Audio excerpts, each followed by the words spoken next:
Então, nas últimas aulas que nós vínhamos debatendo e discutindo um assunto que é bastante importante na área de vocês, que é o funcionamento, né, das enzimas, como elas funcionam, quais são as características que elas possuem, né?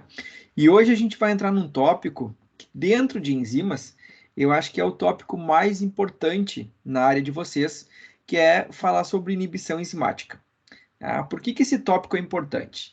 Porque praticamente todos os pesticidas que vocês vão conhecer ao longo do curso de vocês, tá? E depois, posteriormente, na vida profissional, quem for trabalhar nessa área, eles atuam de uma certa maneira, né, ou inibindo ou modulando a atividade de certas enzimas. Tá? As enzimas são literalmente os alvos moleculares desses pesticidas. Tá? Então, isso tem uma importância bastante grande, né? Vocês conhecerem, vocês entenderem como é que eles atuam, né? Para posteriormente poder prestar, né, um serviço, né, de qualidade na área profissional de vocês. Tá? Então, rapidamente, né, só para a gente discutir aqui, eu trouxe alguns dados, né, de uso desses pesticidas no mundo. E aqui nesse primeiro gráfico aqui, nós temos os principais países que mais consomem esses pesticidas. Aí nós temos o Brasil em primeiro lugar. A gente está, inclusive, na frente dos Estados Unidos. Aí, em torno de 10 bilhões por ano a gente consome em termos de pesticidas. É um valor considerável, considerável. No entanto, a gente não é o primeiro país em uso desses pesticidas por área cultivada. Tá? Nós somos aí o sétimo, tá, nesse quesito, em termos de área cultivada. O primeiro aqui é o Japão. E se a gente fizer uma razão aqui entre, né, os valores consumidos e a área cultivada, nós vamos ver aqui, né, em termos de uso, né, de custo por tonelada produzida, nós somos aqui nós estamos aí 1, 2, 3, 4, 5, 6, 7, 8, 9, 10, 11, 12, 13º, tá? Em termos de consumo, né, desses pesticidas por tonelada de produção agrícola. Tá? Então, a gente ainda produz muito mais, digamos assim, que alguns outros países em termos de uso. Mas, de qualquer maneira, né, nós somos um país com um grande uso desses pesticidas. E aí, quando eu falo pesticidas, esse é o nome mais utilizado atualmente. Tá? Antigamente se usava muito o termo defensivo agrícola, tá? Ou alguns outros termos como agrotóxico, mas o mais utilizado hoje em dia, né, é o termo pesticida, porque é para tratar algum tipo de peste ou algum tipo de doença que está atacando as culturas. Tá? Se nós formos analisar o Brasil, né, mais a fundo, né, em termos de mercado de pesticida e produção agrícola, aqui nós temos um outro gráfico, isso aqui é uma fonte da Conab, né, que é a Confederação Nacional de Cereais, enfim, não me lembro agora exatamente o termo todo, mas aqui nós temos a produção do Brasil em grãos, em laranja, e o consumo, né, de ingredientes ativos, né, desses pesticidas aqui em vermelho. E a gente vê que existe uma correlação muito forte aqui, né, entre o aumento da produção, né, em milhões de grãos, né, em toneladas, aqui em milhões de toneladas, e o aumento do consumo, tá, desses pesticidas. Então, isso é quase que intrínseco. Aumenta-se a produção, obviamente aumenta-se o consumo desses ingredientes ativos. Tá? E destes ingredientes ativos aqui mais utilizados, nós podemos destacar alguns aqui, tá? Como, por exemplo, o glifosato, é de longe, eu acho que o mais utilizado, não só no Brasil, mas acredito eu que no mundo inteiro, tá? Onde nós temos aqui praticamente 185 mil toneladas em venda aqui desse herbicida. Depois vem um outro herbicida que também é muito utilizado, que é o 2,4-D, né, que também é um herbicida bastante usado em diversas culturas aqui no Brasil. E aí depois vem alguns outros aqui, né? O mancozeb, que é um fungicida, o atrazina, que é outro herbicida, tá? E alguns outros aqui, o paraquat também, que é um herbicida, aí vai caindo bastante. Mas de longe aqui o glifosato é o mais utilizado. Tá? Muito bem. Como eu tinha comentado para vocês lá no início, né, aonde que esses pesticidas agem? Qual é o alvo de ação desses pesticidas? Né? Qual é o alvo molecular? Como é que um herbicida ele mata uma planta? Como é que um fungicida mata um fungo? Como é que um inseticida mata um inseto? Né? Qual é o alvo molecular desses pesticidas? Tá? Alguém arriscaria a falar? Enzimas. Enzimas. Na sua grande maioria dos casos, enzimas. Ou esses pesticidas inibem enzimas, bloqueiam o funcionamento delas, ou eles modulam a atividade dessas enzimas. Então, os principais alvos moleculares são justamente enzimas. Aqui eu trouxe o exemplo do glifosato, essa aqui é a molécula de glifosato, exatamente essa estrutura química aqui, e esta aqui é a enzima que este glifosato bloqueia. Então, os pesticidas ou eles são inibidores ou são moduladores da atividade enzimática. Ou eles vão inibir uma enzima, ou vão diminuir a sua atividade, ou vão ativar uma determinada enzima que não estaria ativa num determinado contexto, e isso vai causar um desequilíbrio em todas as reações químicas dentro do organismo, que vai levar a uma bagunça completa do metabolismo, e isso vai culminar, então, no fim das contas, vai ter o desfecho de levar o organismo à morte. Então, nós poderíamos dizer que esses pesticidas atuam como inibidores ou moduladores enzimáticos, ou seja, impedem ou modulam a atividade das enzimas no interior da célula. Então, vamos pegar o exemplo do nosso glifosato aqui. Então, o glifosato ele é um herbicida bastante utilizado, e ele se encaixa dentro de uma classe específica de pesticida. Se a gente pegar assim, os herbicidas, né, em geral. Só para vocês terem uma ideia, essa tabela aqui que eu trouxe, como o alvo molecular desses pesticidas são enzimas, eles são agrupados de acordo com os tipos de enzimas que eles bloqueiam. Então, nós temos um grupo aqui, esse grupo todo aqui, de todos esses... tem um grupo de pesticidas que inibe as reações biológicas envolvidas na fotossíntese. São inibidores da fotossíntese. E aqui nós temos todas as enzimas que são inibidas por este grupo de pesticidas. Então, nós temos o fotossistema 2, que é uma enzima da fotossíntese, fotossistema 1, que é outra enzima da fotossíntese, a gente vai falar mais um pouco agora na segunda área dessas duas enzimas aqui. E aí tem outras enzimas aqui, que fazem parte das reações biológicas da fotossíntese, que são bloqueadas por estes pesticidas. Tem um outro grupo aqui de herbicidas que inibem a síntese de algumas macromoléculas, por exemplo, inibem a síntese de aminoácidos, inibem a síntese de lipídios, inibem a síntese da parede vegetal, inibem a síntese de ácidos nucleicos, e aqui são todas as enzimas que esse grupo aqui de pesticidas bloqueia. O glifosato, ele é um bloqueador, gente, da síntese de aminoácidos.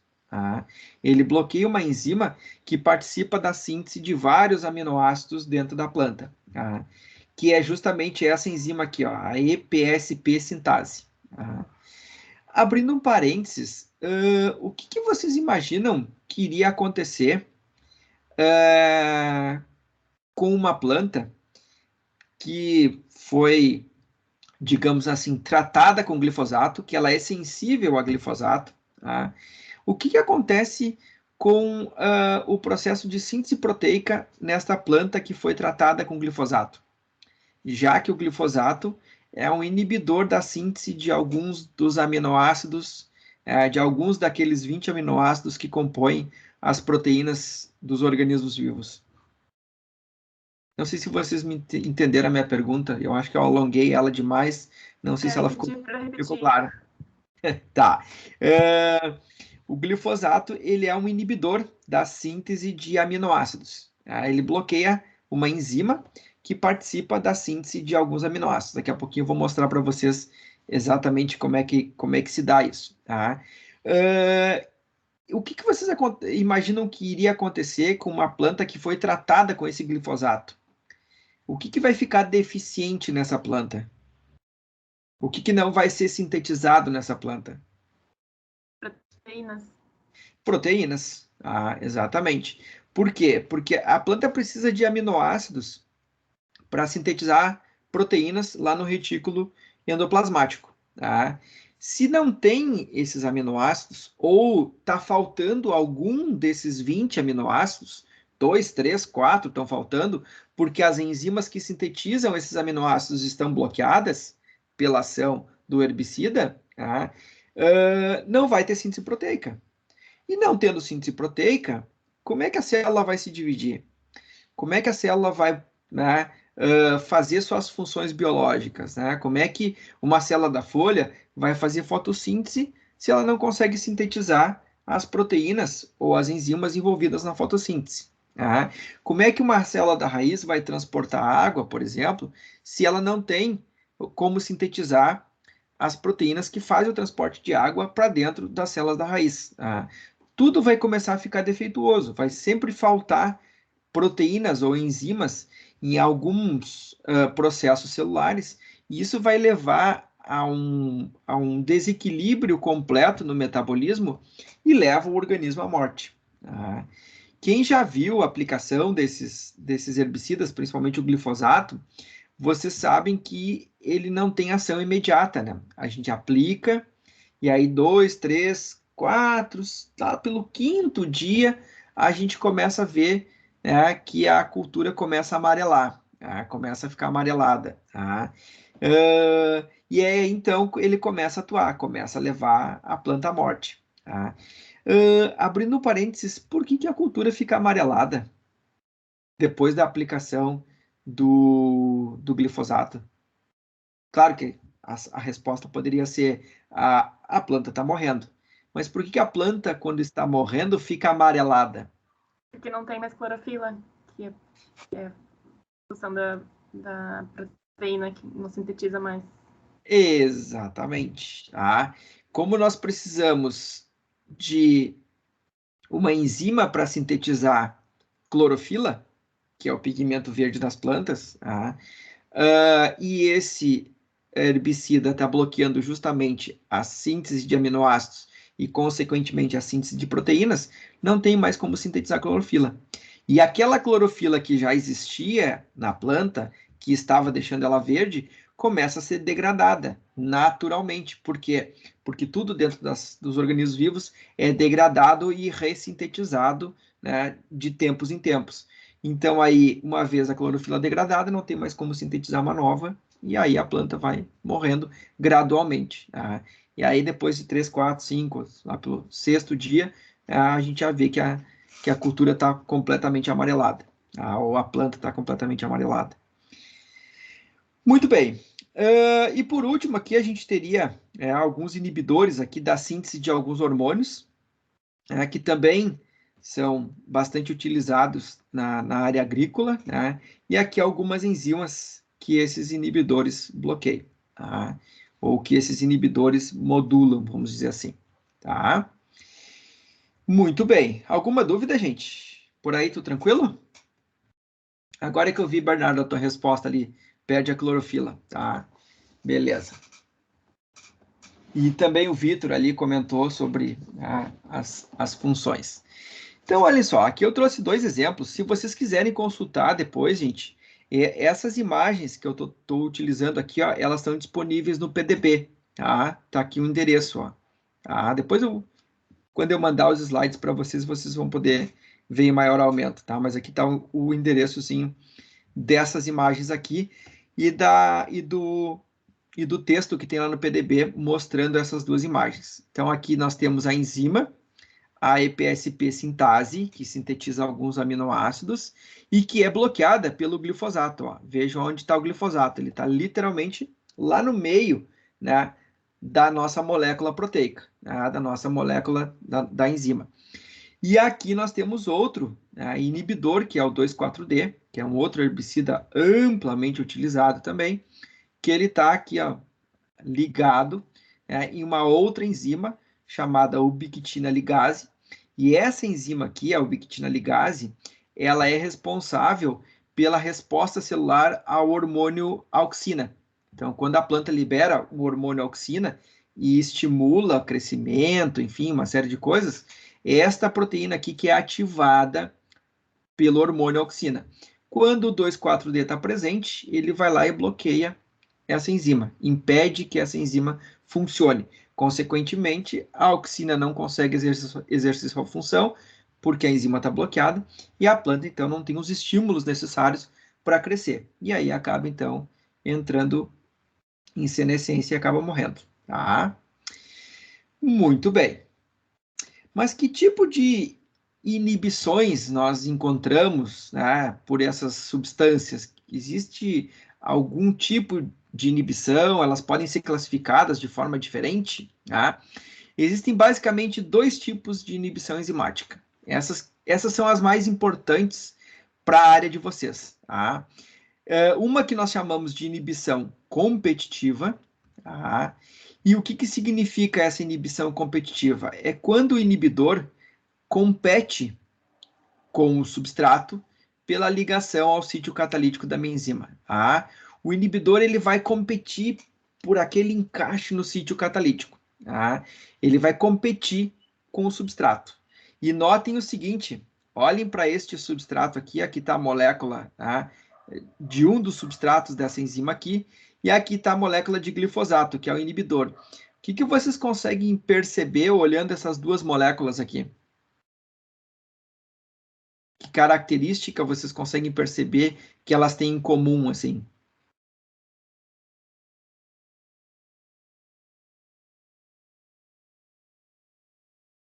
Um silêncio. Elas têm mais ou menos o mesmo formato? Elas têm praticamente a mesma conformação tridimensional. Tá? O glifosato aqui ele é um pouquinho mais longo que o substrato. Ele tem aqui um nitrogêniozinho no meio aqui, ó, tá? E alonga um pouquinho, digamos assim, essa molécula, faz ela ser um pouquinho maior, tá? Mas elas são muito parecidas, tá? E os inibidores competitivos têm essa característica, tá? Eles são muito parecidos com o substrato da enzima. Por quê? Porque eles vão ocupar exatamente o lugar do substrato dentro do sítio catalítico da enzima. Tá? Eles vão entrar e vão ocupar o lugar do substrato, vão impedir que o substrato entre. Tá? Eles não vão deixar o substrato entrar. Tá? Então, esse seria um tipo de inibição, que nós chamamos de competitiva. Tá? E existem inibidores competitivos que entram no sítio e ligam e depois desligam depois de um tempo. Tá? Que a gente chama de inibição competitiva reversível. Tá? E existem inibidores competitivos que entram, ligam e não saem mais. Tá? E ficam lá dentro. Aí aquela enzima já era. Tá? Aí ela perde completamente sua função. Tá? Mas os reversíveis, eles entram e saem. Só que essa entrada atrapalha a função da enzima. Porque era para entrar um substrato ali e não o inibidor. Tá? O inibidor nunca vai ser convertido num produto. Tá? Ele nunca vai virar um produto. Tá? Só o substrato vai ser convertido em produto. O inibidor, então, entrando no sítio catalítico, ele impede que um produto seja formado. Tá? Cada vez que o inibidor entra, ele impede que um produto seja formado. Tá? E acaba, então, alterando, modificando, né, a atividade daquela enzima. Então, essa é um dos tipos de inibição. Tá? Se alguém quer perguntar alguma coisa? Não, tudo tranquilo? Muito bem. E o outro tipo de inibição, gente, é o que nós chamamos de não competitiva. Tá? O que seria o não competitiva? Essa inibição aqui, o nosso inibidor se liga num outro local da minha enzima. Tá? Aqui nós temos, então, a nossa enzima alvo, tá? Formada aqui por várias alfa-hélices, aqui, como vocês podem ver. Aqui o inibidor se ligando, tá? Só que o sítio catalítico desta enzima é aqui em cima. Tá? Então, ele se liga num outro local que não no sítio catalítico da enzima. Ele se liga numa outra porção, num outro local da minha enzima. Tá? E ele não compete com o substrato. Então, ele independe do substrato. Tá? Ele vai se ligar nesse sítio aqui, independente do substrato estar ou não aqui. Já neste caso aqui da competitiva, tá? Se o inibidor se ligar nessa enzima, o substrato não entra. Tá? Ele não tem como ocupar o mesmo local aonde o inibidor está ligado. Tá? Então, são essas duas inibições, basicamente, né, que são as mais importantes para vocês entenderem os mecanismos de ação desses pesticidas que nós, né, vamos discutir na disciplina, a competitiva e a não competitiva. Tá? Então, vamos lá. Então, vamos discutir um pouquinho a competitiva. Tá? Vamos entender um pouquinho como é que ela funciona. Tá? Então, olha só. Aqui está a nossa enzima, tá? A EPSP sintase. Isso aqui é uma sigla, tá? Esse nome aqui é uma sigla, tá? EPSP sintase. E o que ela faz, gente? A ação dela dentro da célula, a função dela dentro da célula, é pegar este composto aqui, tá? Chamado de S3P, tá? Shikmato 3-fosfato, tá? É uma molécula lá, que tem esse anel com esse formato aqui, e este outro substrato aqui, chamado de fosfoenol piruvato. Então, ela usa dois substratos aqui, tá? Para quê? Esses dois substratos entram no sítio catalítico dela, e lá dentro, ela combina esses dois substratos, ocorre uma reação química entre esses dois substratos, tá? E esses dois substratos são convertidos em aminoácidos aromáticos, como, por exemplo, aqui, a tirosina. Então, todos os aminoácidos que tiver esse anel aromático aqui, ó, que vem daqui, que vem deste substrato aqui, são derivados da reação dessa enzima aqui, tá? Então, esta parte aqui do aminoácido vem do fosfenol piruvato e esta outra parte aqui vem do shikmato 3-fosfato, tá? São os dois substratos que são combinados, que reagem dentro do sítio catalítico desta enzima para dar origem, então, aos aminoácidos aromáticos, como, por exemplo, aqui a tirosina. Tá? E o que o inibidor faz? O que o inibidor desta enzima faz? O inibidor desta enzima, ele vai atrapalhar essa reação. Tá? E aqui está a reação descrita em maiores detalhes. Então, olha só. Nós temos aqui o shikmato 3-fosfato e o fosfenol piruvato, que são os dois substratos, que entram no sítio catalítico da enzima, exatamente aqui nesse localzinho aqui, reagem, tá? Eles formam um complexo, uma molécula extremamente grande aqui, tá? Libera, então, o fosfato inorgânico e forma esse composto aqui gigante, tá? Chamado de 5-enol piruvil shikmato 3-fosfato, tá? Que é esse composto todo aqui. E esse composto todo vai dar origem àquele aminoácido que eu falei para vocês aqui, os aminoácidos aromáticos, tá? A tirosina. Muito bem. E o que o glifosato faz nessa função toda? Tá? Ele faz o seguinte. Aqui está o sítio catalítico desta enzima com os dois substratos. O shikmato 3-fosfato, tá? Em azul aqui, e o fosfenol piruvato em laranja. Tá? E aqui nesse lado, o que acontece é o seguinte. O fosfenol piruvato é substituído pelo glifosato. Tá? Nós temos aqui uma substituição. O glifosato ocupa o local do fosfenol piruvato. O shikmato 3-fosfato entra no sítio catalítico, tá? O glifosato entra, só que os dois não reagem. Tá? Não ocorre formação de produto. Tá? Não ocorre a formação do produto nesta enzima aqui. Tá? Deixa eu mostrar isso aqui para vocês no Paimol. Tá? Vamos lá para o Paimol para a gente poder observar melhor isso aqui. Deixa eu ver aqui. aqui. Então, olha só, deixa eu dar um zoom aqui.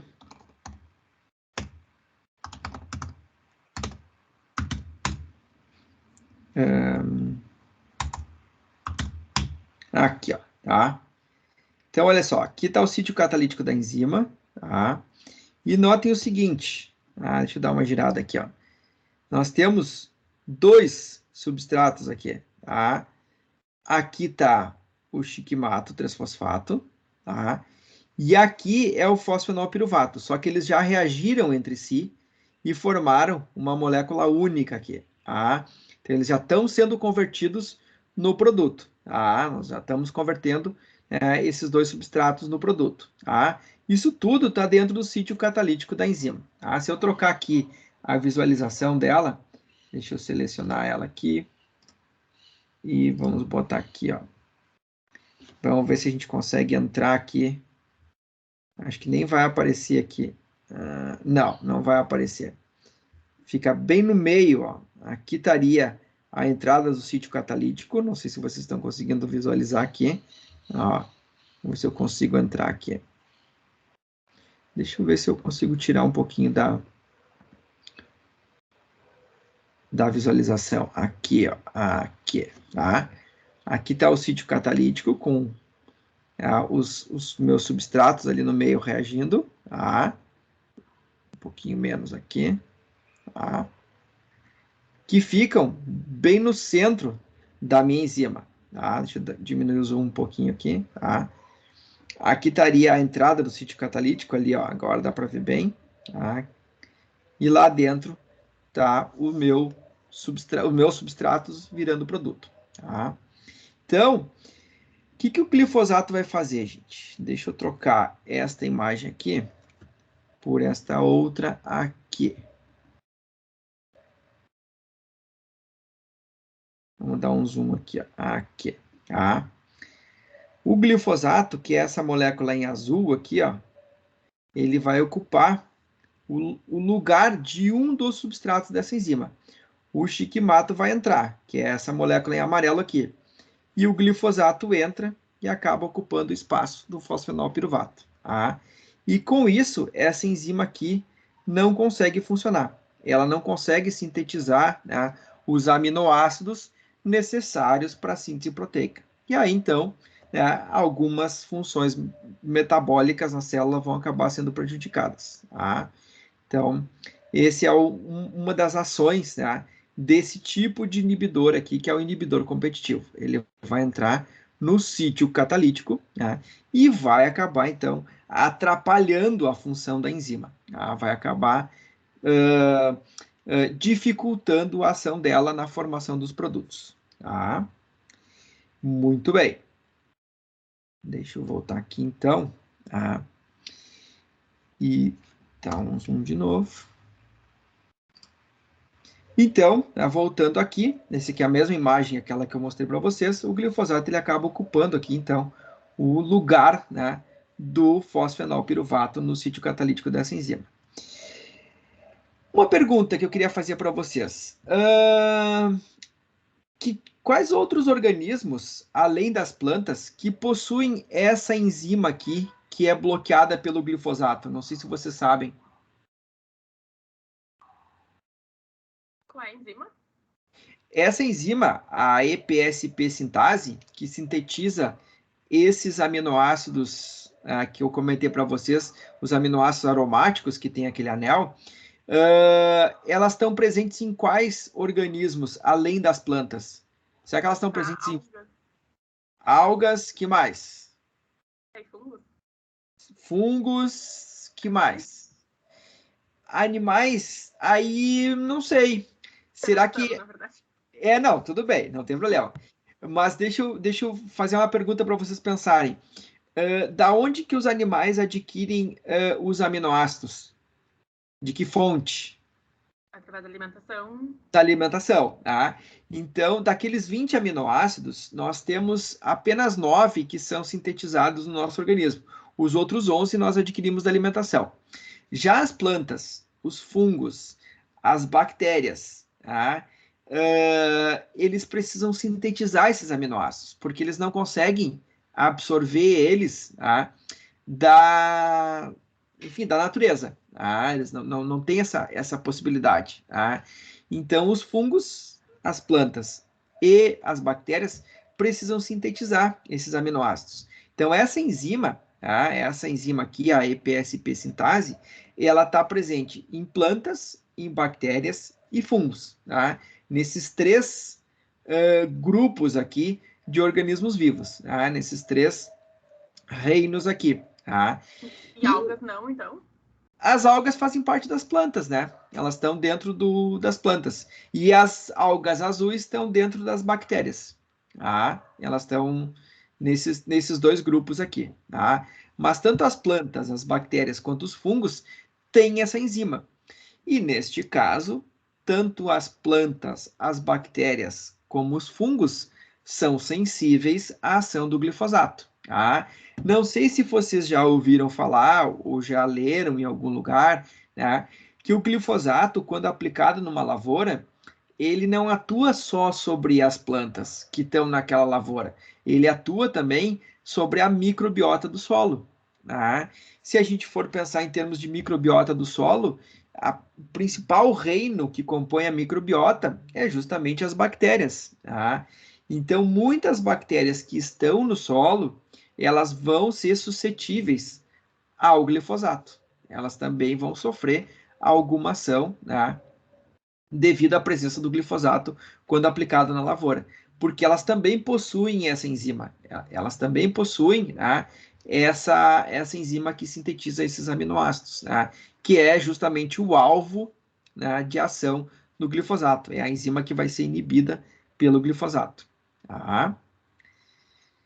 Não sei se vocês já tinham discutido isso. Fala, Pedro. O que faz as plantas se tornarem resistentes ao glifosato, como buva, até mesmo poaia hoje em dia? Boa pergunta. Então vamos lá. Tá? Eu vou utilizar um exemplo de bactérias para te explicar esse mecanismo de resistência. Tá? Então, olha só.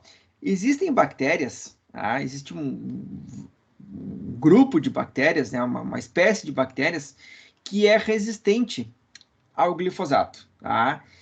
Principalmente as bactérias dessa espécie aqui, o Agrobacterium tumefaciens. Tá? O gênero Agrobacterium em geral, ele é bastante resistente ao glifosato. E a pergunta é, por que ele é resistente? Por que essas bactérias são resistentes ao glifosato? Tá? Essa resposta a gente não sabia ou não tinha, né, conhecimento de como é que isso se dava até aí, vamos dizer assim, por volta dos anos 2000, 2010, mais ou menos. Tá? Até aí a gente não conhecia muito bem qual era o mecanismo pelo qual essas bactérias, e nesse caso, essas plantas que tu comentou também, tá? Elas se tornavam resistentes ao glifosato. Tá? A partir, né, dali dos anos 2000, mais ou menos, começou uma série de estudos, né, investigando por que esses organismos eram resistentes. E o que se descobriu nesses organismos? Tá? Que esses organismos, eles possuem uma enzima, uma EPSP sintase mutante. Tá? Eles têm uma enzima mutante. Tá? Uma enzima diferente daquela encontrada, né, por exemplo, nos organismos que não são resistentes ao glifosato. Tá? Não se sabia muito bem o que estava diferente nessa enzima, o que tinha mudado nessa enzima. Só se sabia que essa enzima era diferente, tá? Ela era mutante, e isso fazia então com que essas bactérias aqui fossem resistentes ao glifosato. O que a Monsanto se deu conta? Opa, peraí. Acabaram de descobrir uma bactéria, ou um gênero de bactérias, né, que era o Agrobacterium aqui, que tem uma enzima mutante que confere resistência ao glifosato. Tá? O que a Monsanto pensou? Bom, se eu conseguir identificar qual é o gene que codifica esta enzima e eu conseguir extrair esse gene, tá, desta bactéria e colocar ela numa planta, colocar esse gene numa planta, tá, eu talvez consiga fabricar uma planta resistente ao glifosato. E foi justamente essa ideia, tá, foi justamente esse pensamento que a Monsanto teve quando produziu a soja transgênica. Tá? A soja transgênica nada mais é do que o gene que codifica esta enzima aqui, a EPSP sintase mutante, tá? Extraída da bactéria e colocada na soja. Tá? Então, por isso que é um transgênero, né? É um transgênico, ele é um gene de uma espécie colocada em outra espécie completamente diferente. Tá? Muito bem. E aí, Pedro, tem uma outra questão que é a seguinte. Essas mutações, da onde que elas vêm? Da onde que surgem essas mutações? Isso é o tema daquele fórum que eu coloquei para vocês lá para a gente discutir, que por sinal tá fantástico, tá muito boas, foram muito boas as discussões feitas ali no fórum. Da onde que vêm essas mutações? Alguém saberia me dizer qual é da onde que elas vêm? Elas são programadas? Elas ocorrem de forma aleatória, espontânea? O que vocês imaginam? Eu sempre entendi que, tipo, quando é aplicado, digamos, numa planta e ela não recebeu, digamos, aquela dose suficiente. Aí ela fica, com o tempo, ela vai se tornando mais resistente e assim, digamos, começam a vir plantas mais resistentes da semente daquela e assim por diante. Mais ou menos, Pedro. Por que eu estou dizendo mais ou menos? Porque não é a aplicação do herbicida, por exemplo, que vai fazer com que a planta se torne resistente. Ela já é resistente desde que ela nasceu. Tá? Essa mutação na enzima acompanha ela desde a semente. Tá? Essa enzima já vem mutada, já vem alterada desde a semente, desde quando ela era uma semente. Tá? O que a aplicação de uma quantidade ou de uma concentração inferior à necessária faz? Ela permite, tá, que esta planta se sobreviva em detrimento das outras. Tá? As outras todas vão morrer porque são sensíveis, tá? E essa não vai sofrer nenhum dano, não vai sofrer nenhum impacto com a aplicação. E aí, no próximo ano, quais são as sementes que vão estar presentes naquela lavoura? As sementes daquela planta resistente, que não foi morta pela aplicação do herbicida no ano anterior, porque ela já era resistente. A resistência, a mutação que causa a resistência, ela ocorre antes da planta estar adulta, digamos assim. A mutação, ela acompanha desde a germinação, desde quando ela era uma semente. A mutação, ela é aleatória e espontânea. As mutações acontecem toda hora em todos os organismos vivos, inclusive em nós. A todo momento nós estamos tendo mutações nas nossas células. O que os organismos vivos têm, digamos assim, para se defender dessas mutações? Nós temos mecanismos de reparo. Nós temos mecanismos que vão lá e consertam essas mutações. E evitam que as nossas proteínas e as nossas enzimas sejam mutantes. Só que existem algumas mutações que não são reparadas e elas passam adiante, elas passam para os descendentes. E é justamente esses descendentes que vão depois, numa interação com o ambiente, se sobressair ou não. E aí, quando eu falo em ambiente, aí entra o papel do herbicida. Se tu não aplicar o herbicida, esta planta resistente vai ser uma em alguns milhares de plantas daninhas que tem lá na tua lavoura. E aí tá, tudo bem. Ela tá ali no meio ela é uma em alguns milhares. Então ela vai produzir um pouquinho de semente, mas as outras também vão produzir sementes. que no ano seguinte, né, vai ter praticamente a mesma proporção. Tá? Vai continuar um pouquinho de plantas resistentes e um montão de plantas não resistentes. Só que quando a gente aplica o herbicida, o que a gente faz? A gente acaba de atuar como um agente de seleção natural, que na verdade nesse caso é uma seleção artificial. Tá? Eu vou lá e seleciono, eu mato todas as outras que não são resistentes e deixo aquelas resistentes. Tá? E deixo só as resistentes vivas. E aí só as sementes dessas aí é que vão, tá, ficar no solo. E no outro ano, só as sementes dessas resistentes é que vão crescer. E aí a gente acaba selecionando. Tá? Nós somos os agentes selecionadores dessas plantas resistentes, tá? Dessas mutações. Muito bem, não sei se alguém queria... Não sei se eu te expliquei, Pedro, não sei se ficou claro isso. Sim, ficou bem claro. Sempre foi mais ou menos por esse lado que eu entendi, só, tipo, não tinha uma explicação bem exata, só eu sabia meio que ocorria assim. Uhum, tá. Que cada ano a gente vê que tem mais plantas resistentes ao glifosato, né? Uma vez era a buva, digamos. Exatamente. Hoje em dia tem, acho que, 7, 8 plantas que são bem resistentes a ele, que são... Exatamente por quê? Porque como se aumentou o uso do glifosato, porque agora tu tem soja transgênica, tu tem um monte de coisa que é resistente ao glifosato. Então, tu aumenta o uso. Com o aumento do uso, então, sei lá, 5 anos atrás, tu tinha só uma espécie de planta resistente. Tá? E as outras não eram resistentes. Por quê? Porque é óbvio que já existia plantas resistentes entre as outras espécies, só que elas eram minoria. Quando tu aumenta o uso, quando tu intensifica o uso daquele herbicida, tu mata as que não são resistentes e deixa só as resistentes sobrevivendo. Tá? E é justamente as sementes dessas resistentes que se perpetuam ao longo das gerações.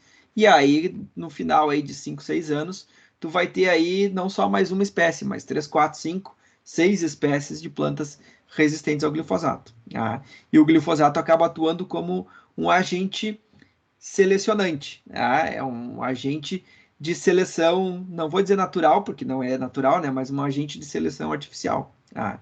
Mas funciona da mesma maneira que a seleção natural. Tá? É o efeito do ambiente sobre o organismo. Tá? E aquele organismo, naquela situação, naquele ambiente, é o mais adaptado. Tá? É o que é mais adaptado à aplicação de glifosato. Então, ele é o resistente, ele é o mais adaptado. Tá? Ok? Certo, gente? Então, tá. Vamos ter em mente essas duas coisas. A mutação, ela é aleatória e ela é prévia. Tá? Prévia no seguinte sentido. Não é a aplicação do herbicida que faz a planta ou a bactéria mutar. Esta bactéria mutante aqui, o Agrobacterium, ela já era mutante. Ela já tinha esta mutação aqui na enzima, antes mesmo, tá, de se aplicar o glifosato no solo. Tá, ou se aplicar o glifosato na lavoura, na verdade. Tá? Então, ela já era mutante. Tá? Só que, neste caso, quando eu apliquei o glifosato, só essas bactérias aqui sobreviveram. As outras acabaram morrendo. Tá? E aí a gente selecionou as resistentes, as mutantes. Tá? Muito bem, só para relembrar então, gente, o que é uma mutação? Tá? Só para a gente relembrar, isso também foi discussão do nosso fórum lá. Tá? Então, imagine o seguinte, eu tenho um gene aqui com essa sequência de bases do DNA. Tá? Então, eu tenho aqui C, A, G, G, A, G, T, T, T, até esse final aqui.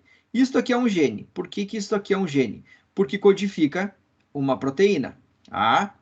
Então, essa sequência de bases aqui, ela vai ser transcrita numa sequência de RNA, um RNA mensageiro, com a mesma sequência de bases, só trocando aqui, né, o T pelo U. Tá? Então, vai ficar C, A, G, G, nanana. Esse é o meu RNA mensageiro. E esse RNA mensageiro vai lá para o retículo endoplasmático rugoso, tá? Vai ser lido pelo RNA ribossomal, e durante esse processo de leitura, que nós chamamos de tradução, né, a cada 3 bases aqui vai corresponder a um aminoácido da minha proteína. E aqui estão os aminoácidos, com os seus símbolos, né? Q é um aminoácido, E é outro, F é outro, V é outro, enfim, assim por diante, tá? Muito bem. O que é uma mutação? Uma mutação, gente, é quando essa sequência de bases aqui do DNA sofre uma alteração, tá? Ou seja, aqui foi trocado, tá? Um A que está em vermelho aqui, ó, tá? Um A que está em vermelho, tá? Desculpa, um G por um A, tá? Contrário, eu ia dizer que foi trocado um A pelo G, não, foi trocado o G pelo A, tá? Então, trocou aqui um G, uma guanina, por uma adenina. O que isso vai resultar? O que essa alteração nas bases do DNA aqui vai resultar? Vai resultar que este RNA aqui vai ser copiado com a mesma alteração na sequência de bases, só que quando o RNA ribossomal lê esse RNA mensageiro, e quando ele lê essa trinca aqui, esse códon aqui, ele não vai mais colocar o aminoácido R agora aqui, tá? Ele vai colocar o aminoácido H, tá? Vai trocar o aminoácido, tá? E essa proteína aqui vai ser o que nós chamamos de uma proteína mutante. Por que ela é mutante? Porque foi alterado a sequência de aminoácidos dessa proteína. Por que foi alterada a sequência de aminoácidos? Porque foi alterado a sequência de bases lá no DNA, que consequentemente culminou numa alteração de bases do RNA e que lá no ribossomo culminou na alteração de sequências de aminoácidos da minha proteína. Tá? Então, a cadeia primária dessa proteína aqui, a estrutura primária dessa proteína, foi alterada. Tá? Se alterou a estrutura primária. Consequentemente, se altera a estrutura secundária e se altera a estrutura terciária dessa proteína. Tá? E se nós lembrarmos lá das estruturas proteicas, da organização da estrutura proteica, tá? Se eu mudar levemente a sequência de aminoácidos, que vai acarretar uma mudança na estrutura terciária, eu vou mudar levemente a conformação tridimensional da minha proteína ou da minha enzima. E isso vai fazer com que a função dela se altere. A função dela vai ficar diferente. Tá? Não sei se ficou claro essa explicação do que é uma mutação. Isso tá ok?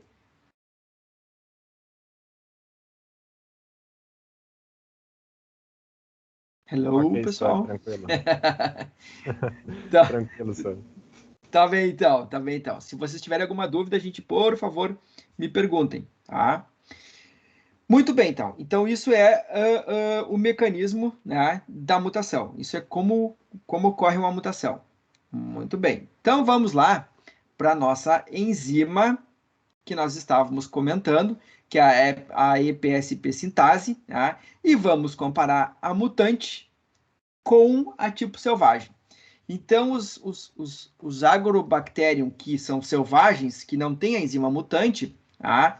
Eles têm essa sequência aqui de aminoácidos no sítio catalítico desta enzima, tá? Aqui são só alguns aminoácidos do sítio catalítico, não são todos os aminoácidos, tá? Ela tem muito mais aminoácidos do que esses aqui, tá? E no sítio catalítico da enzima tipo selvagem, tem um aminoácido aqui que é a glicina, nesta posição aqui. Na enzima mutante, tá? Este aminoácido aqui é trocado, gente. Essa glicina é trocada por uma alanina. Tá? Ah, mas qual é a diferença entre a glicina e a alanina? Vamos lá, então. Rapidinho. Tá? Só para vocês lembrarem aqui, ó. Glicina, tá? Vou colocar aqui para vocês. Aqui está o aminoácido glicina. Deixa eu pegar as imagens aqui, tá? Aqui, ó, tá? Este é o aminoácido glicina. Aqui está a carboxila, aqui está a amina, tá? O hidrogênio e a cadeia lateral da glicina é um outro hidrogênio, tá? Então, este é o aminoácido glicina. Muito bem.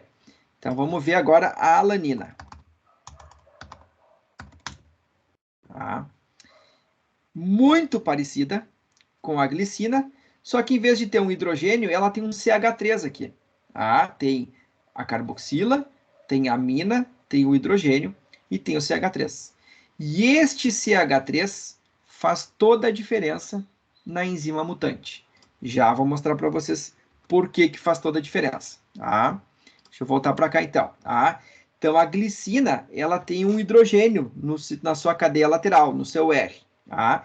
E a alanina tem um CH3 no seu R. Tá? O CH3 é maior do que o hidrogênio. Tá? O hidrogênio é só um H. O CH3 é um carbono e 3 hidrogênios. Então, ele ocupa mais espaço. Então, olha só que interessante. Tá? Se a gente for olhar o sítio catalítico desta enzima aqui, tipo selvagem, tá? Ou seja, que tem a glicina no sítio catalítico, tá? Nós vamos ver que o glifosato ele consegue se acomodar muito bem no interior do sítio catalítico. Tá? E aqui está a imagem mostrando o chiquimato aqui, que é um dos substratos, o glifosato, e aqui está a glicina. Ó. Vejam que ela fica de frente para o glifosato. Tá? Essa glicina aqui fica bem de frente. Tá? E esse número 100 aqui é a posição, é o número do aminoácido. Tá? Ela é o 100º aminoácido aqui dessa proteína aqui. Tá? Então, ela fica bem de frente. Então, o glifosato se acomoda bem, tudo tranquilo. Tá? Na enzima mutante, tá? O que acontece, gente? Aquela glicina é trocada por uma alanina. E a alanina tem aquele CH3. Tá?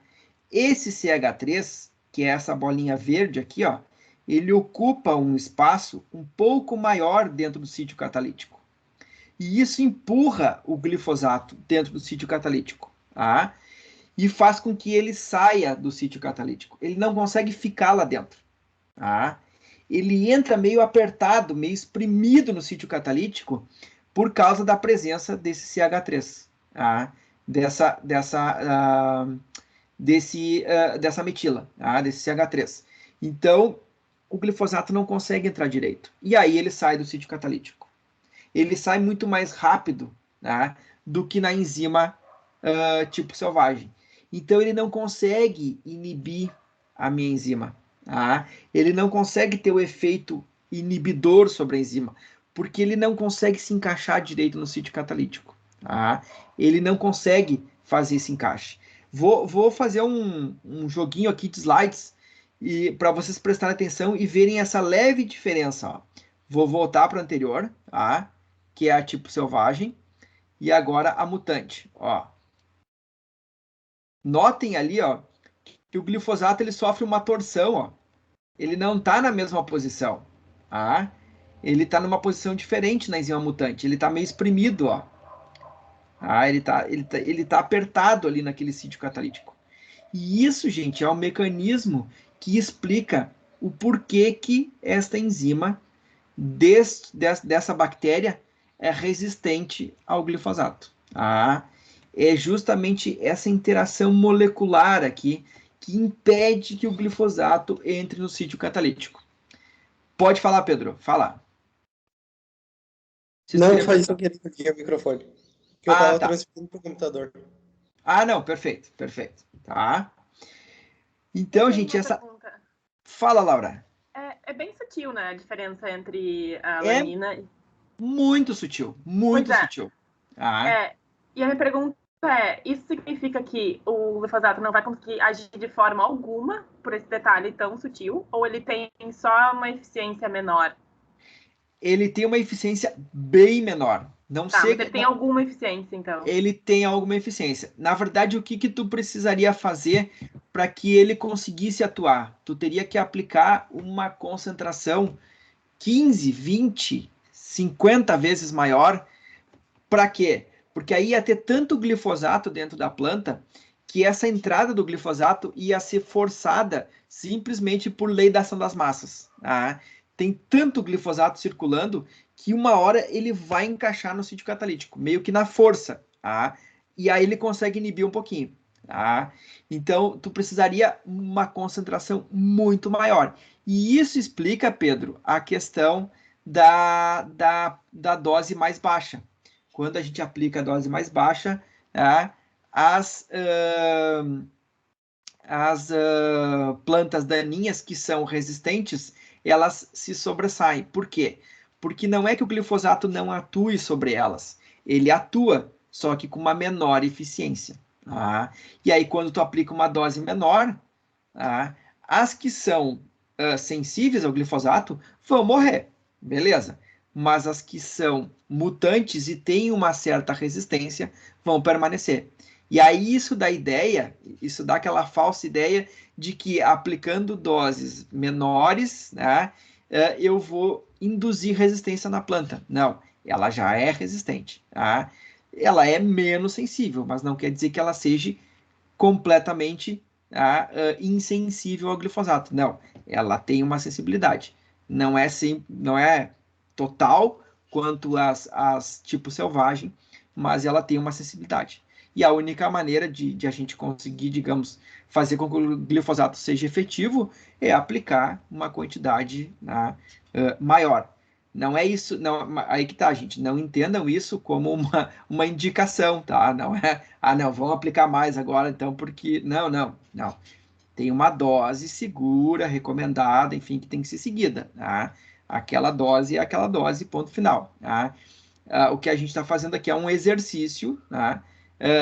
Digamos assim, para se entender esse mecanismo, né, de ação do glifosato em uma proteína mutante, tá? Uma enzima mutante e uma enzima tipo selvagem. Tá? A única maneira aqui de fazer ele ser inibidor efetivo nesta enzima mutante aqui é ele estar presente em maiores concentrações, que daí ele vai forçar a entrada dele no sítio catalítico e vai ter uma certa inibição, tá? Sobre a enzima. Tá? Tanto isso é verdade que, por exemplo, a soja que é resistente ao Roundup, se tu aplicar uma concentração grande, tu mata a soja também. Tá? Tu não mata só as plantas daninhas, tu mata a soja também, porque ela é resistente até um certo ponto. Tá? Até um certo ponto. Tá? Justamente por causa dessa alteração sutil aqui. Tá? E são realmente alterações sutis, gente. Sutis mesmo. Tá? São coisas muito pequenas, né, que levam a essa, digamos assim, a esse não encaixe do inibidor com o sítio catalítico. Faz com que ele tenha esse encaixe mais dificultado, né, mais difícil de se fazer. Tá?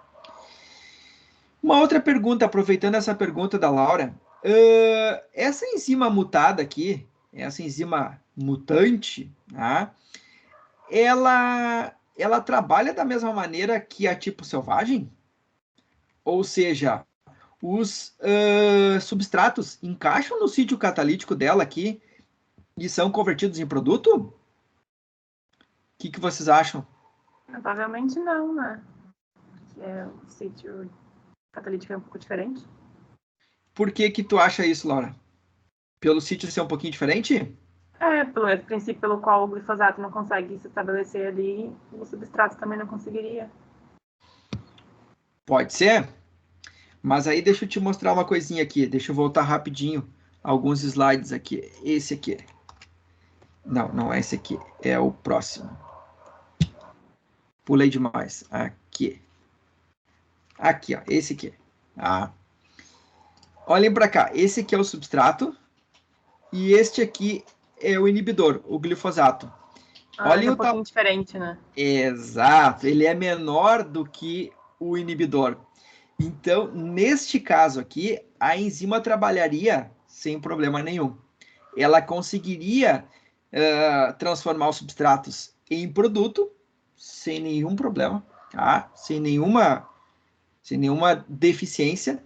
O que interfere é apenas na ligação com o inibidor.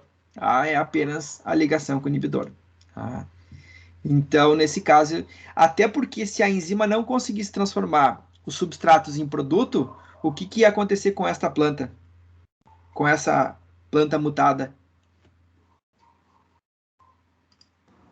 Ela não ia conseguir sobreviver, né? Porque ela não ia conseguir sintetizar, fazer as reações metabólicas necessárias. Exatamente, ela não ia conseguir sobreviver. E aí isso a gente chama de mutação letal. Tá?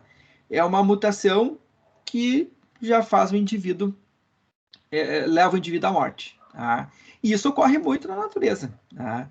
Nós temos várias mutações que nem vão adiante. Elas morrem com o indivíduo aonde elas surgiram, porque elas são letais. Tá? Acabam levando o indivíduo à morte. Tá? E aqui, essa imagem aqui mostra justamente, ó, os dois substratos ali, o S3P e o fosfenol piruvato, dentro do sítio catalítico com a enzima mutada. Ó, e aí o fosfenol piruvato ele tem espaço para ele entrar no sítio catalítico. Tá? Então, a enzima funciona bem. Se ela não funcionasse, esse organismo provavelmente iria morrer. Tá? Iria morrer. E foi justamente essa enzima aqui que o pessoal da Monsanto utilizou para fabricar a soja transgênica, para transformar a soja numa planta resistente ao Roundup. Perguntas, gente? Por enquanto? Professor, Diga. muito hoje em dia é usado tipo nitrogênio junto com glifosato ou outros herbicidas de modo geral e, de certa forma, ajuda no controle das plantas daninhas. O que o nitrogênio faria diferente? Ele força a entrada dele nas enzimas ou o quê? O nitrogênio tu utiliza como fertilizante?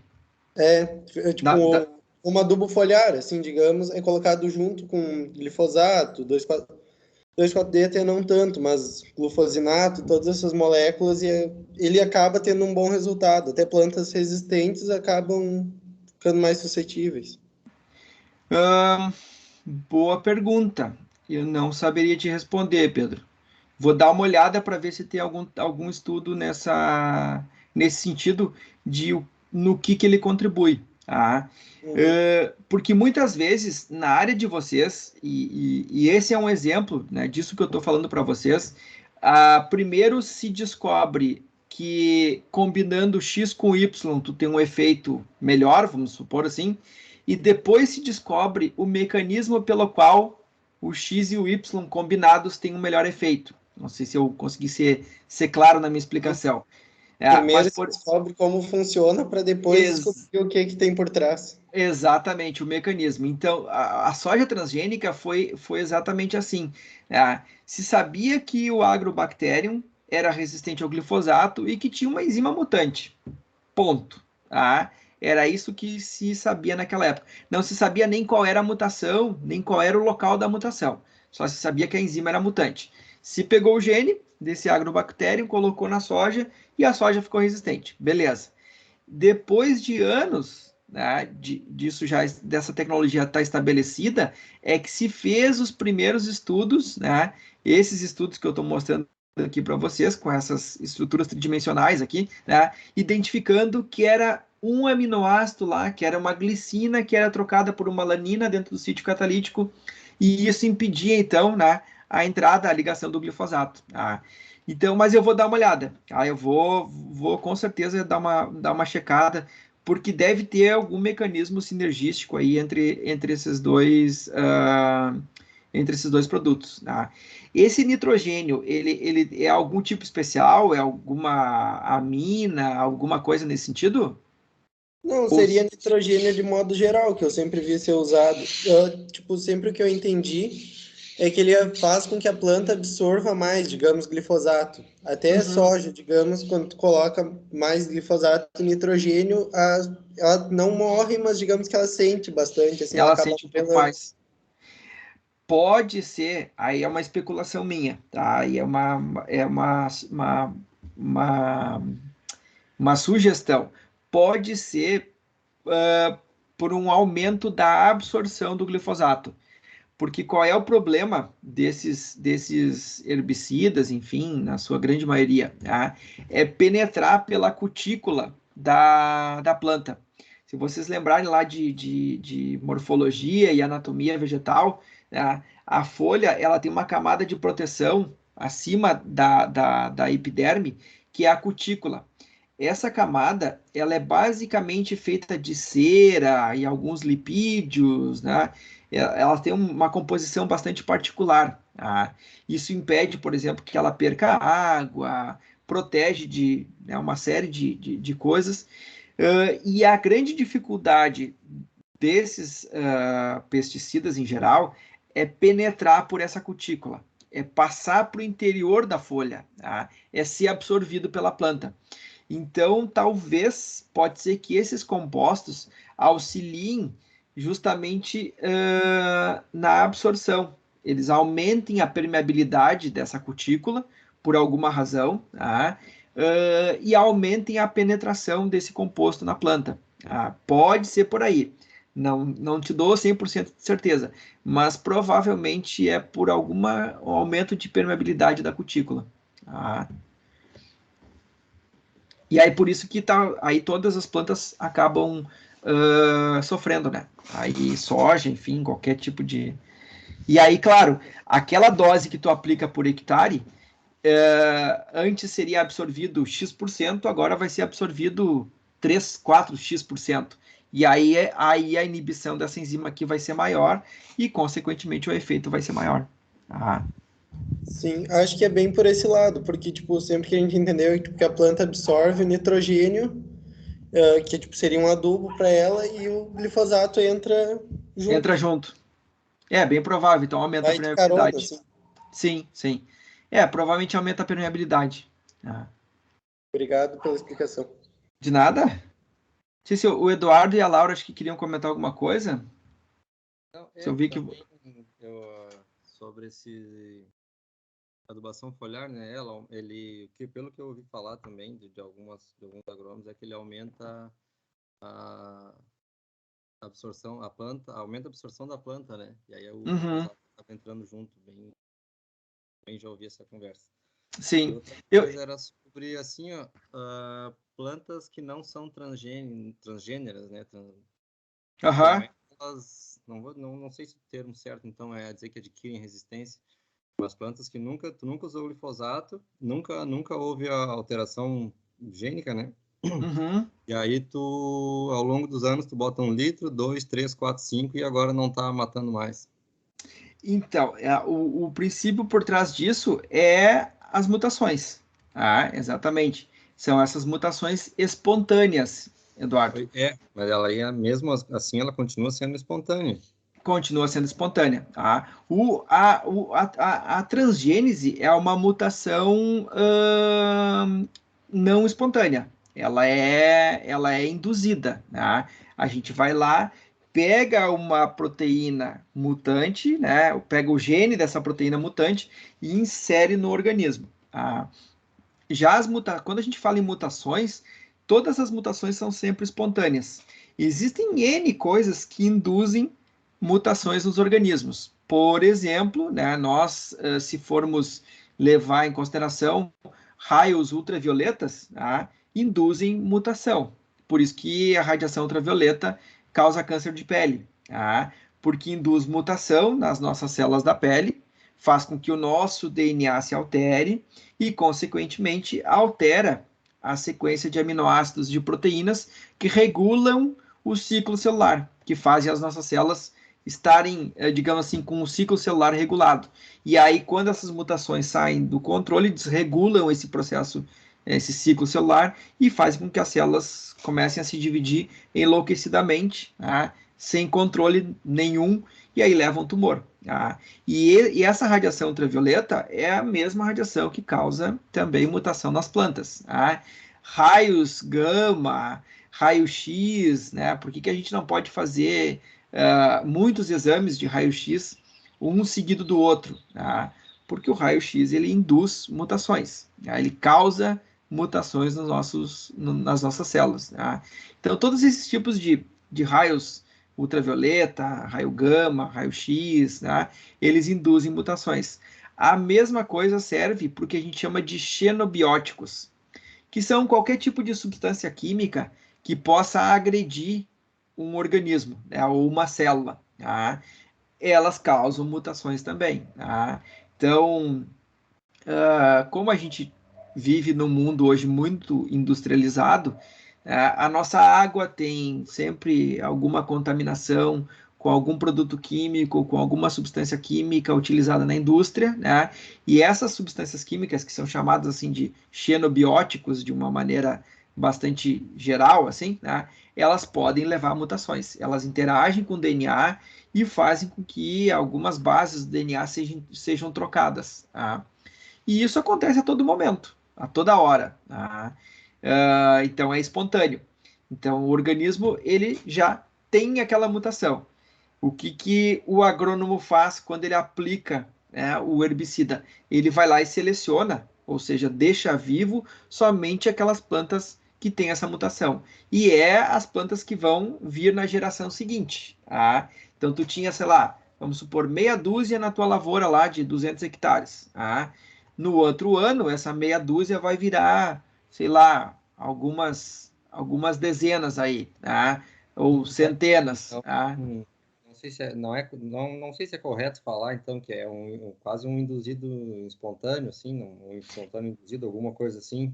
É a combinação dos dois. É a combinação de algo espontâneo, que é a mutação, e de algo induzido, que é a seleção que a gente faz quando aplica o herbicida. Tá? E essa combinação seleciona o organismo mais adaptado. Qual é o organismo mais adaptado? Tá? Aquele ambiente ali, que é o ambiente onde vai ter o herbicida, tá? É o organismo resistente. Tá? O princípio é exatamente o mesmo da seleção natural, só que o agente não é natural, o agente é o herbicida que é aplicado na lavoura. Não é, por exemplo, mudança de temperatura, de clima, de ambiente, sei lá, não, é a aplicação do herbicida. Sim. Tá? Beleza. Certo. Queria perguntar alguma coisa, Laura? Não sei se tu chegou a abrir o microfone e... Eu abri, eu ia fazer um comentário lá atrás, que já tá velho para fazer.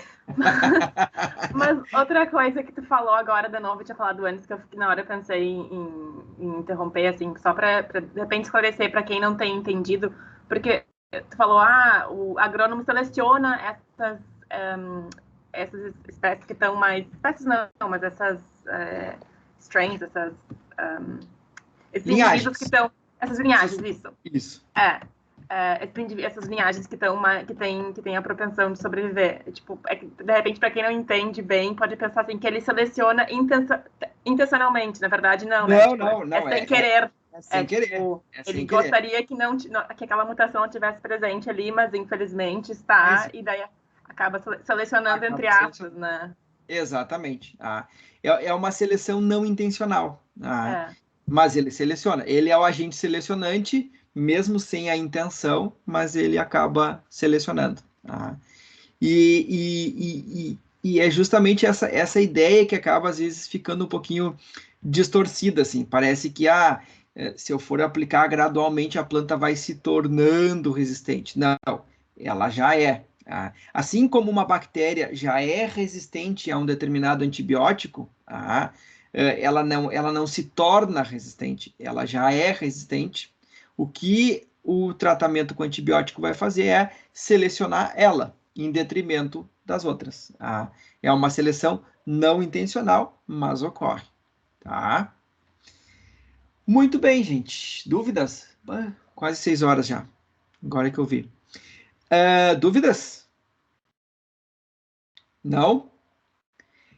Então, vamos adiante. Tá? Então, em termos de inibição competitiva, esses seriam, né, os pontos mais importantes que nós teríamos a discutir. Tá?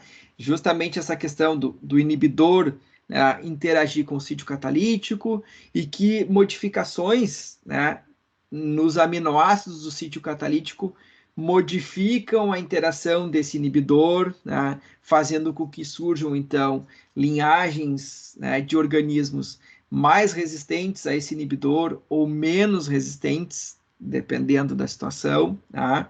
Então, esses são os pontos, né, mais importantes para a gente discutir em termos de inibição competitiva. Tá? Mas, se vocês lembram, eu tinha comentado para vocês que existe um outro tipo de inibição, que é a não competitiva. Tá? A não competitiva, tá? Ela... meu cachorro resolveu conversar agora aqui. Um exemplo da inibição não competitiva é a ação de alguns inseticidas. Tá? como, por exemplo, os piretroides. Os piretroides, eles são substâncias naturais extraídas de um gênero de planta chamada Piretrum, que é essa margaridinha aqui de jardim que a gente encontra por aí. Essas substâncias são sintetizadas por essas plantas justamente como agentes naturais de defesa contra insetos. A ação deles é justamente matar os insetos. Os insetos que vão ali tentar sugar a seiva dessa planta ou alguma coisa assim. Então, essa planta, ela sintetiza esses compostos no seu metabolismo, que tem essa estrutura química aqui completamente estranha aqui, né? Mas é exatamente essa estrutura tridimensional aqui. E o que a indústria fez? Sabendo dessa informação, a indústria isolou esse composto aqui e começou a modificar ele, começou a mudar essa estrutura química, começou a mudar essa forma química aqui. E sintetizou um monte de outros compostos com ação mais forte ou, vamos dizer assim, mais efetiva e menos efetiva do que o próprio agente natural. E aí surgiram, então, a piretrina, a deltametrina, a permetrina, né? Enfim, o DTT e tantos outros piretroides que a gente conhece e que estão disponíveis no mercado para comprar. Os SBP que a gente compra no mercado, né? Esses produto contra inseto, contra mosquito, enfim, todos eles são a base, né, de compostos derivados, né, desses piretroides produzidos por esse gênero aqui de plantas conhecido como piretrum. E aonde que eles agem? Qual é o alvo, né, de ação deles? O alvo de ação é uma enzima, uma proteína que participa da neurotransmissão nos insetos. Só que ele não se liga no sítio catalítico dessa proteína. O sítio catalítico dela está nessa parte aqui superior. E os piretroides, o inibidor, ele se liga num outro sítio, numa porção bem mais distante aqui, do sítio catalítico. Então, ele não compete com o substrato. Não tem essa competição. Independente do substrato estar presente ou não, enfim, ele simplesmente se liga nesse outro sítio. Se a gente for destacar essa porçãozinha aqui da proteína, que está em azul aqui, e tirar só essa partezinha aqui, vocês vão ver que ele está aqui, ó. Ele está localizado justamente, ele fica inserido aqui numa alfa-hélice que tem nessa parte de baixo aqui, ó, da minha proteína, bem distante, no lado oposto do sítio catalítico. Nesse caso aqui, por exemplo, da deltametrina. O DTT, ele já se encaixa numa outra porçãozinha, muito parecida com essa, só que um pouquinho mais acima, nessa região aqui. E o sítio catalítico também está lá no lado oposto. Então, esses inibidores, eles não competem com o substrato. Eles se ligam no seu sítio, no seu local, independente de ter ou não ter ligação do substrato com a enzima. Mas por que eles são inibidores? Por que eles inibem essas enzimas? Não sei se vocês lembram, umas 2 aulas atrás, lá na semana passada, talvez na semana retrasada, que eu mostrei para vocês que para as enzimas funcionarem, elas precisam sofrer uma torção no seu sítio catalítico. Deixa eu ver se eu tenho o slide aqui, eu já mostro para vocês aqui. Aqui. Aqui, ó. Essa aqui. Se vocês lembram dessa imagem aqui, ó, eu tenho uma enzima aqui que vai catalisar uma reação com esses 2 substratos e ela precisa sofrer essa torção aqui, ó. Para ela fazer a reação acontecer, ela precisa sofrer essa torção aqui. O que os inibidores não competitivos, que se ligam em outros sítios catalíticos aqui dessa enzima, em outros locais, que não aqui, fazem? Eles impedem que essa enzima sofra essa torção. Eles impedem que essa enzima sofra essa modificação na sua conformação tridimensional. E isto, por si só, já bloqueia a ação delas. Já impede que essas enzimas funcionem. E aí a reação não é catalisada, a reação não ocorre, fica deficiente algum processo metabólico dentro da célula e a célula acaba morrendo, tá? Que é o caso das piretrinas, né? Dos piretróides em geral. Eles bloqueiam essa enzima que participa da neurotransmissão nos insetos e faz com que esses insetos não consigam mais, tá? Os neurônios não funcionam de forma adequada, tá? E aí, para a comunicação entre os neurônios, eles param de se movimentar e acabam morrendo, tá? E aí, eu queria fazer, tá, um questionamento para vocês. Esse aqui é um exemplozinho do que eu acabei de comentar para vocês, tá? Aqui nós temos o sítio ativo, onde se liga o substrato, e aqui do outro lado, um local distante, tá? O sítio de ligação do inibidor, tá? Por isso que eles são não competitivos. Mas eu queria que vocês olhassem essa tabelinha aqui. Essa aqui nós temos vários piretróides aqui.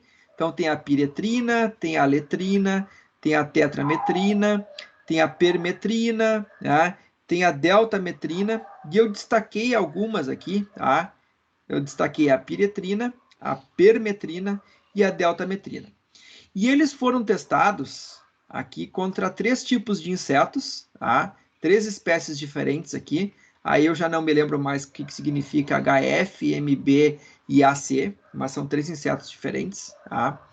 E esses números que estão aqui, ó, tá?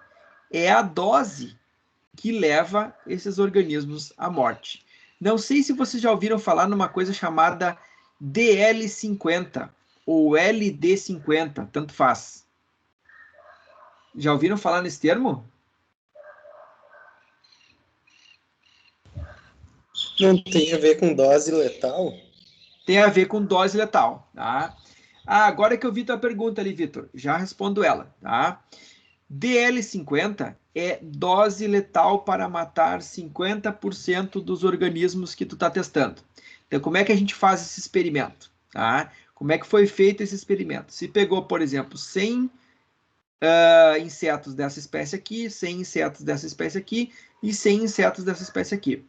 E se testou várias doses diferentes, em grupos diferentes, obviamente, né?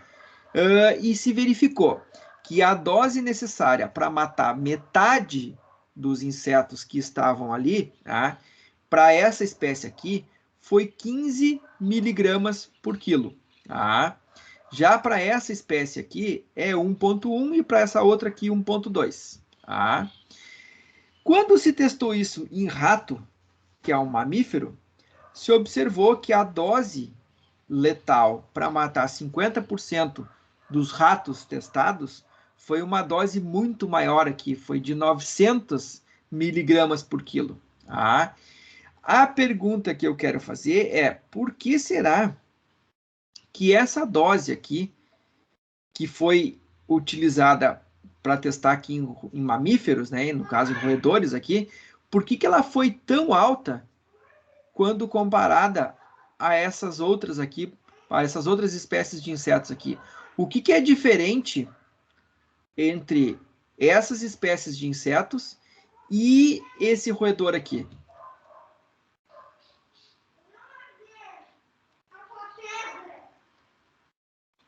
E aí, gente? Eu vou chutar que, de repente, esse roedor não tem essa enzima que a piretrina... Não. Inibe? Ele tem, mas... Tem. Mas tem uma outra explicação que pode ser derivada dessa tua aí, Laura, que a gente pode chegar. Ele tem. Mas será que é a mesma enzima que tem nos insetos? Exatamente igual? A do rato seria mutado. Oi? Comparado aos insetos, a enzima que tem no rato seria um pouco diferente, tipo uma mutação, digamos. Exatamente. As enzimas que tem nos roedores, elas não são iguais às que tem nos insetos. Elas são similares, mas não completamente iguais. Tá? Ou seja, a sequência de aminoácidos desta enzima em roedores não é igual à dos insetos. Se a sequência de aminoácidos não é igual, provavelmente o sítio aonde esse inibidor se liga é um pouco diferente nos roedores quando comparado nos insetos. E aí ele não consegue se ligar de forma efetiva. E aí, para a gente poder ter um efeito, né, dele sobre os roedores, por exemplo, os mamíferos, eu precisaria uma dose muito maior. Tá? Se a gente for pegar aqui a permetrina, ela é da ordem de 0,3 aqui, miligramas por quilo para os insetos e mais de 2.000 miligramas por quilo para roedores. Tá? Justamente por quê? Porque as enzimas não são completamente iguais. Elas são, na verdade, bem diferentes. Bem diferentes. E isto faz com que esse composto aqui seja seletivo. Quando a gente fala, por exemplo, que eu tenho lá um inseticida mais seletivo para tal inseto, é justamente por isso, porque ele se liga mais efetivamente às enzimas daquela espécie do que às enzimas de outras espécies de insetos ou de outros mamíferos, enfim, e de outros organismos. A dose aqui é muito maior. A dose é bem mais elevada. Por isso que eles acabam sendo seletivos e por isso que eles acabam sendo muito utilizados na agricultura, porque eles têm um efeito muito menor sobre outras espécies. Não quer dizer que eles não tenham, eles têm, só que numa dose muito maior. Então tem essa diferença, justamente porque as enzimas não são iguais. Dúvidas? Tu ia comentar alguma coisa, Laura? Acho que tu viu que tu abriu o microfone uma hora. Não sei se era alguma dúvida ou não. Eu lembrei do que a gente comentou antes sobre... tu falou alguma coisa sobre a lei das massas, né? Que o glifosato ia acabar matando aquela planta, mas teria que aplicar 20 vezes mais e ia funcionar pela lei das massas, não pelo princípio que normalmente funcionaria. Seria a mesma coisa no mamífero, no rato? A mesma coisa aqui. Ele está tão concentrado que ele se torna tão inespecífico. Ele vai se ligar em outras enzimas que ele não se ligaria se ele tivesse numa concentração mais baixa, e aí vai começar a bagunçar tudo e vai acabar levando à morte. Por isso que normalmente quando se estuda muito os efeitos desses pesticidas em outras espécies e no ambiente, se fala muito em dose cumulativa, né? Não na dose instantânea, mas na dose cumulativa, porque ele absorve, acumula, absorve, acumula, absorve e acumula. Vai chegar num momento que aquele organismo vai acumular uma dose tão alta que aí sim ele vai acabar tendo algum efeito. E aí todos os efeitos sobre peixes, enfim, e outros organismos que são bastante discutidos, né?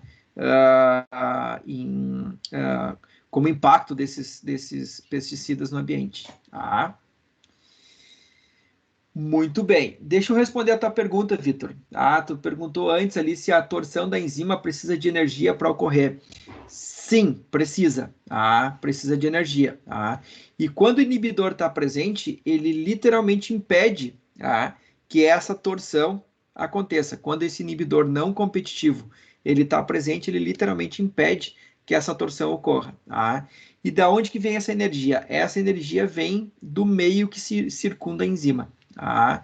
Ou talvez de algum produto que vá fornecer energia para essa enzima, como, por exemplo, o ATP. A gente vai ver mais agora na segunda área, na sequência.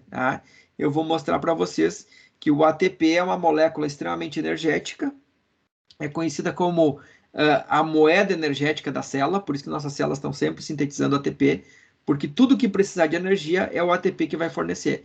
E se alguma dessas enzimas precisar de energia, é o ATP que vai lá fornecer para ela. Muito bem. Dúvidas, gente? Não? Aí eu vou deixar uma pergunta para vocês, para a gente responder na aula de quarta-feira, Quarta-feira eu vou fazer o seguinte, gente. Vocês têm a avaliação para fazer e eu vou mandar um material assíncrono para vocês, tá? Para vocês olharem depois, antes da aula de segunda-feira que vem, tá? E nesse materialzinho, é um vídeo curto, rápido, tá? Nós vamos responder essa pergunta aqui: como medir a potência de um inibidor enzimático, tá?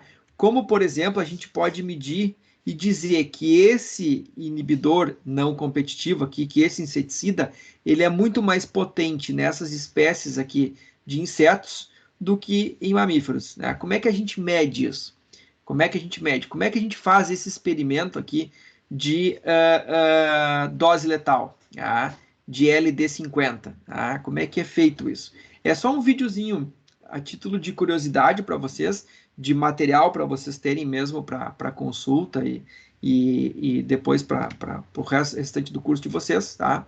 E eu vou mandar para vocês respondendo então essa pergunta aqui: como é que a gente mede a potência de um inibidor enzimático, tá? Tanto competitivo quanto não competitivo, tá?